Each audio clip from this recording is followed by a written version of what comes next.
Olá, é bom ter você de volta. Vamos ver as decisões que nos pareceram mais relevantes publicadas agora na segunda semana de março de 2019 pelo TST. O primeiro caso que vemos trata da prescrição de pretensão fundada na alteração, na revogação de norma interna da empresa. A ementa desse julgado traz que discute sobre a incidência da prescrição aplicável, se total ou parcial, a pretensão de diferenças salariais decorrentes da não concessão de promoções na carreira, previsto no regulamento interno da reclamada, vigente à data da admissão, o qual foi posteriormente alterado mediante resolução número tal, cuja norma suprimiu as promoções previstas no regulamento até então vigente. Aplica-se o atual entendimento dessa subseção, firmada em sessão com quórum completo, no sentido de que incide a prescrição total à pretensão deduzida com base na súmula 51, item 1º do TST, em relação ao pedido de recebimento de parcela prevista em regulamento, posteriormente revogado por outra norma interna. A noção que se tem inicialmente aqui é expressa na súmula 51, item 1º, de que modificações no regulamento da empresa, no regulamento que trata das regras gerais do contrato de trabalho, só se aplicam aos trabalhadores admitidos após essa alteração. Deve-se atentar, então, que a prescrição trabalhista ela se submete a fundamentos ou a princípios um tanto diferentes do que se pode verificar na prescrição da relação jurídica de natureza plenamente civil. A dúvida essencial, ou a questão controversa que surge nessas circunstâncias é de saber se essa alteração em norma interna caracteriza-se como ato único, tal como referido na súmula 294, ou se a alteração do contrato de trabalho acarreta diferenças salariais mensais, ou seja, lesões repetidas, ou seja, ocorrendo a cada mês e, consequentemente, não se teria propriamente uma prescrição da pretensão de discutir essa alteração, mas simplesmente uma prescrição das parcelas vencidas a mais do que o tempo a ser considerado pela prescrição. A relativa distinção que ocorre entre a prescrição trabalhista e a prescrição puramente civil decorre dessa possibilidade que o empregador tem de alterar unilateralmente as condições de trabalho, ou seja, de modificar o contrato de trabalho do trabalhador unilateralmente. A regra contraposta é da nulidade das alterações unilaterais prejudiciais aos trabalhadores. Consequentemente, e a partir de outros princípios do direito do trabalho, surge a noção de que deve-se proteger as pretensões dos trabalhadores contra a sua prescrição, ou seja, de que o mero transcurso do tempo prejudique o trabalhador, que muitas vezes é verdade, se vê concretamente inabilitado de ajuizar uma reclamação trabalhista sob pena, inclusive, de perder o emprego. O que ocorre, na verdade, é de que a distinção que deveria ser preservada, que tornaria essa questão bastante mais clara ou mais objetiva, é no sentido de que a prescrição, quando se mantém uma relação jurídica inalterada, ou seja, as obrigações e prestações não sofreram qualquer tipo de alteração, a não ser o seu inadimplemento, o que seria então seria essa mera circunstância de que a parte tem a seu favor uma relação jurídica que acarreta uma obrigação que, por sua vez, lhe dá direito a receber uma determinada prestação. E a parte simplesmente vai buscar a satisfação dessas prestações, de uma obrigação acerca da qual não existe qualquer tipo de controvérsia. Diferentemente, o que se tem nesses casos de alteração da norma contratual é de que sim, havia uma obrigação prevista no regulamento da empresa ou no contrato de trabalho, e que, por exercício legítimo do direito do empregador, foi alterado. Consequentemente, não se tem mais vigente e com plena eficácia aquela obrigação originária. O que se tem, então, não é que o trabalhador estaria perquirindo ou estaria procurando apenas a satisfação de prestações inequivocamente devidas. Ele primeiro vai ter que discutir essa validade da modificação da norma interna para só então poder dizer concretamente que houve parcelas que lhe foram sonegadas. A discussão ou o decaimento dessa pretensão de rediscutir a validade e eficácia da modificação da norma interna, numa leitura um pouco mais restrita ou mais detida com os princípios, com as regras de direito civil, se teria uma proximidade maior com a decadência, na verdade, porque se estaria discutindo a nulidade ou não de uma alteração ou de um ato jurídico, de uma alteração de uma norma regulamentar, de um contrato de trabalho. Entretanto, que a jurisprudência trabalhista, também a doutrina trabalhista, veio a se consolidar no entendimento de que isso se trata meramente de prescrição, que se revela na sua característica total ou parcial, ou seja, a parte não tem mais a pretensão de discutir qualquer elemento relacionado àquela relação jurídica controvertida, ou prescrição parcial, ou seja, que ela simplesmente decaiu do direito ou precluiu do direito de poder requerer o pagamento de prestações vencidas há mais de 5 anos ou mais de 2 anos, conforme se caracteriza na situação imediata ou individual. Este julgado, então, parece ser uma sinalização de que a súmula 294 será priorizada, no sentido de que quando se verificam atos únicos, ou seja, um ato do empregador que acarreta a modificação imediata do contrato, das regras que regem o contrato de trabalho do trabalhador, terá ensejo a prescrição total. Por quê? Porque a pretensão estará fundada na discussão da alteração e não simplesmente no não pagamento das parcelas que incontrovertidamente seriam devidas ao trabalhador.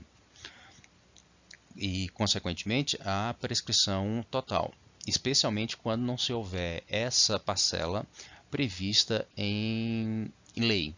E aqui se tem uma explicação mais, um exemplo ou uma ilustração mais precisa do que se caracteriza dessa distinção, ou seja, quando se tem uma parcela prevista em lei, a sua obrigatoriedade ou obrigação que corresponde a essa prestação preterida, pretendida, está claramente fixada numa relação jurídica já estabelecida. Diferentemente, quando se tem a alteração da norma contratual, da norma regulamentar, o que se tem é a revogação dessa obrigação, a modificação dessa obrigação e, consequentemente, a pretensão jurídica, a reclamação trabalhista não estará fundada simplesmente no pagamento de prestações incontroversas e inadimplidas. A pretensão partirá inicialmente da discussão acerca da legalidade ou da juridicidade dessa modificação. No ramo do direito civil, isso que se chama de prescrição total estaria um pouco mais próximo do que na verdade seria decadência, mas essa é uma questão ainda não totalmente esclarecida, tanto na jurisprudência quanto na doutrina. Então é importante verificar quais os casos concretos, qual o julgamento, qual a percepção da Justiça do Trabalho, especialmente em cada um desses casos concretos. Deve-se advertir, é claro, que em alguns casos que parecem ser semelhantes, especialmente acerca dessa modificação de regulamento de empresa, o que se tem é uma certa variação na jurisprudência. Alguns casos que são aparentemente semelhantes, às vezes recebem julgamentos diversos. Consequentemente, é sempre importante verificar, no caso específico, como tem sido a manifestação do tribunal. Aqui um caso mais simples, mas que confirma uma questão também importante, é acerca das verbas rescisórias devidas em favor do empregado público contratado para o exercício de cargo em comissão. Trata-se do agravo 1547, dígito 17 de 2012, cuja emenda traz que está pacificado nessa Corte Superior o entendimento de que o empregado público contratado para o exercício de cargo em comissão, de livre nomeação e desoneração, não tem direito à multa de 40% do FGTS e ao aviso prévio. Aqui o que se tem no caso é quase como uma contratação especial, uma contratação de modalidade específica. Aqui se tem um caso de empresas públicas ou entidades estatais que contratam normalmente por meio do regime da CLT. Por serem empresas estatais, estariam em tese submetidas à necessidade de prévia aprovação em concurso público. Entretanto, surgiu, ou melhor, tem se tornado mais comum essa figura do empregado público. Não é um servidor público exatamente, porque ele não está vinculado à administração direta, mas ele está contratado por uma ente estatal, que normalmente contrata pela CLT, mas como ele é designado para um cargo em comissão, ele não submeteu inicialmente à aprovação em concurso público e, consequentemente, está sujeito ao regime de livre nomeação e exoneração. O que esse julgado veio a esclarecer é de que nesses casos em que o empregado público é contratado em comissão, ou seja, o emprego em comissão, ele não tem direito a essa multa de 40%, do FGTS, tampouco ao aviso prévio no entendimento de que seria um vínculo efetivamente precário, ou seja, estaria sujeito a livre nomeação e exoneração. Aqui também um caso que esclarece a compreensão da súmula 51, item 1º, e da incorporação de regras jurídicas ou na inalterabilidade do contrato de trabalho, especialmente em relação às condições benéficas em favor do trabalhador. Trata-se dos embargos 13.08.25 de 22 de 2015, cuja ementa traz que, ainda que a admissão no emprego ocorra antes ou na vigência da informação padronizada, número tal, que estabeleceu a incorporação de parte do valor da gratificação de função de confiança, norma interna revogada pelo ato administrativo número tal, e anulada em 2010, se o exercício da função comissionada por 3 anos completa-se posteriormente à anulação da norma interna, e não existe direito adquirido ou alteração contratual lesiva, porque ainda não implementados todos os requisitos necessários à aquisição do direito. Por conseguinte, a acordo embargado, que toma em conta apenas a data da admissão, contraria a súmula 51.1 do TST por má aplicação. Essa norma referida aqui, informação padronizada, número tal, se refere à criação desse benefício em favor dos trabalhadores dessa empresa estatal, no sentido de que, se ele tivessem exercido função comissionada por 3 anos, esse trabalhador incorporaria a sua remuneração, parcela ou percentual da gratificação correspondente ao exercício dessa função comissionada. O que ocorreu é que alguns trabalhadores foram contratados na vigência dessa regra, mas só vieram a exercer essa função comissionada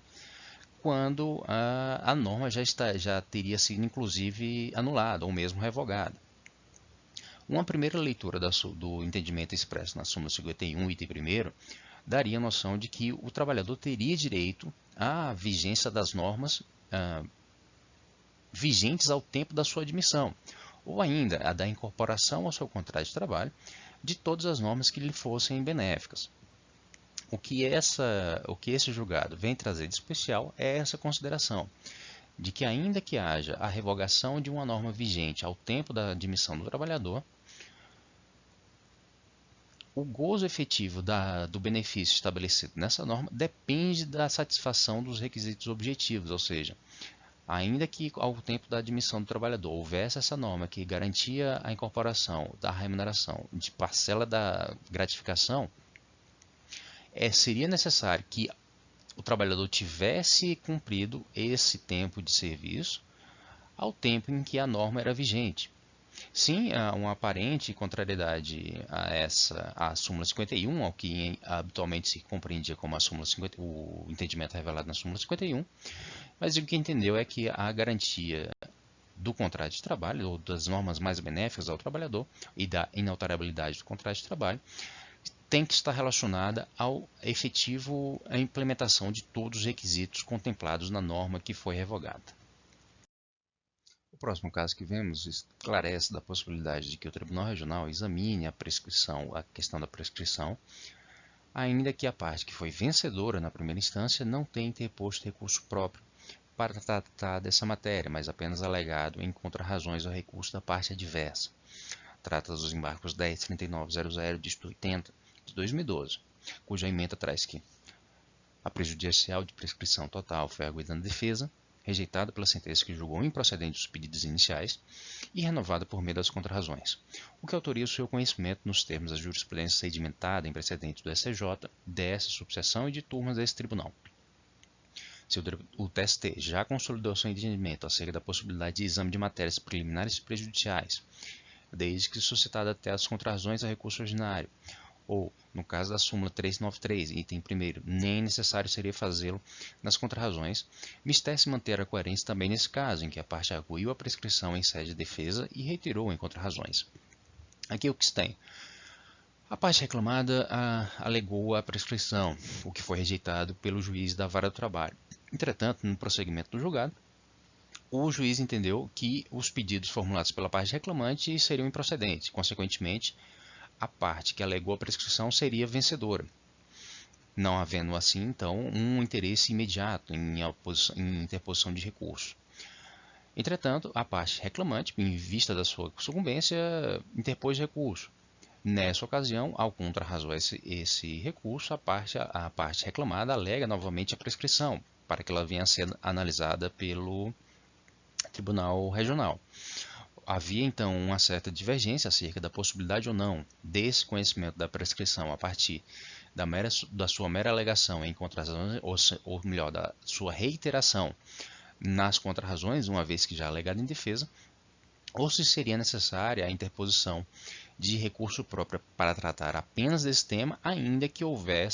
não houvesse sucumbência no pedido principal. O que se consolida então aqui é que, uma vez que a parte alegue na defesa e reitere essa questão nas contrarrazões, ainda que ela tenha sido vencedora na primeira instância, essa matéria deve ser conhecida como uma expressão do efeito devolutivo do recurso ordinário.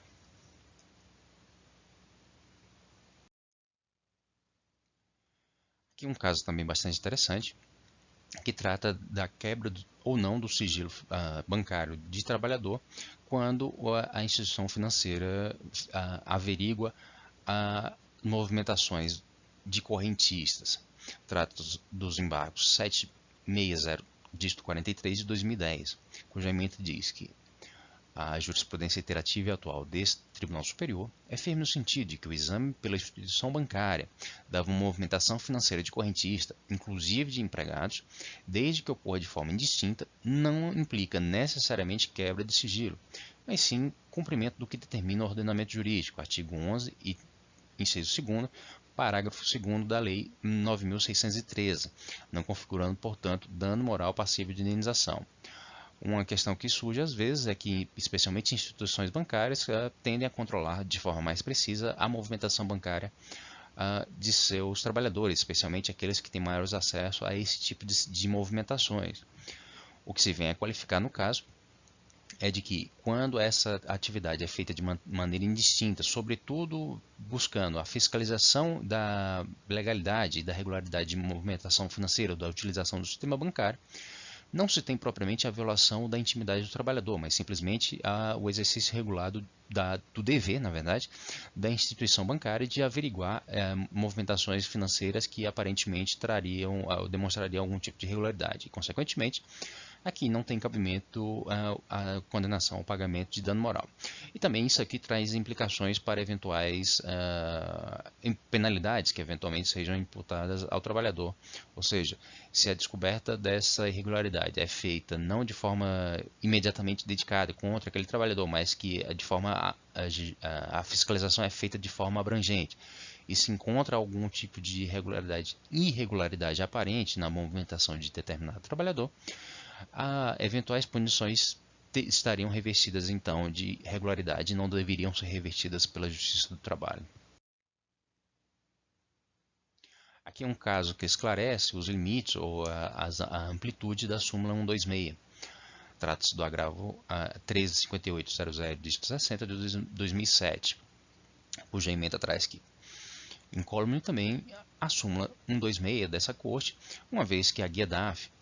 não consiste em fato ou prova relacionados ao pedido da causa, mas sim em fato processual comprobatório do regulamento das custas processuais, questão estranha ao bem da vida requerida em juízo e cuja verificação constitui medida de ordem pública, razão pela qual sua análise não está abrangida pelo óbice do referido verbete sumular, normalmente quando se impugna, por meio de recurso de revista,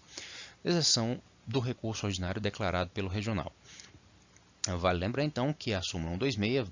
esclarece que não cabe recurso de revista cuja pretensão esteja fundada na revisão de fatos e provas. Consequentemente, há uma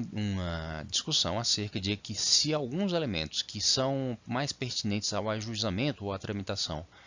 da reclamação trabalhista quando na vara do trabalho, se esses elementos caracterizariam a revolvimento de fatos ou prova ou não. Um caso que se tem presente nesse julgamento é a verificação da regularidade da guia de regulamento de custas processuais. O outro exemplo seria a verificação do preenchimento dos requisitos necessários para a concessão de honorários advocatícios. O que você vai entender nessa circunstância é de que, então, a súmula 126 está mais adstrita aos fatos relacionados à causa de pedir, explicitamente revelada na reclamação trabalhista, ou seja, ao bem da vida que é requerido por meio da tutela judicial. Quando se tem um fato processual, por exemplo, intempestividade, também não se estará limitado a súmula 126 e, consequentemente, o recurso de revista terá uma possibilidade maior de ser conhecido, desde, claro, estejam satisfeitos seus demais requisitos. Aqui também é um caso que explicita de forma mais precisa o entendimento do TST acerca da proporcionalidade entre a indenização devida, especialmente sob título de pensão, em virtude da concausalidade na lesão decorrente do trabalho. São os embargos de 16.1800, dígito 30, de 2009, cuja emenda diz que a comprovação do nexo de concausalidade impõe a fixação de indenização a título de pensão, previsto no artigo 950 do Código Civil, em valor proporcional à efetiva contribuição da atividade laboral para o dano sofrido, mesmo na hipótese de total inabilitação para o trabalho, uma vez que a lesão não é resultado somente da ofensa causada pela empregadora. Aqui o que se tem, essa noção de nexo de concausalidade é que algumas lesões ou algumas doenças decorrentes da prestação de serviço não têm uma causa única, não tem um fato gerador específico que possa ser atribuído a ele exclusivamente. Isso é bastante comum nas lesões por esforço repetitivo e, consequentemente, ainda que se verifique a inabilitação total para o trabalho, se essa inabilitação decorreu não só da prestação de serviço, mas, por exemplo, da simples degeneração do corpo em virtude da idade, nesse caso, tal como seja verificado pela perícia, vai ter que se detectar essa proporcionalidade entre o que se caracteriza como lesão atribuível à prestação de serviço e a lesão que está relacionada à degeneração natural do corpo humano. E essa proporção a ser verificada na perícia judicial deve encontrar correspondência na fixação da pensão.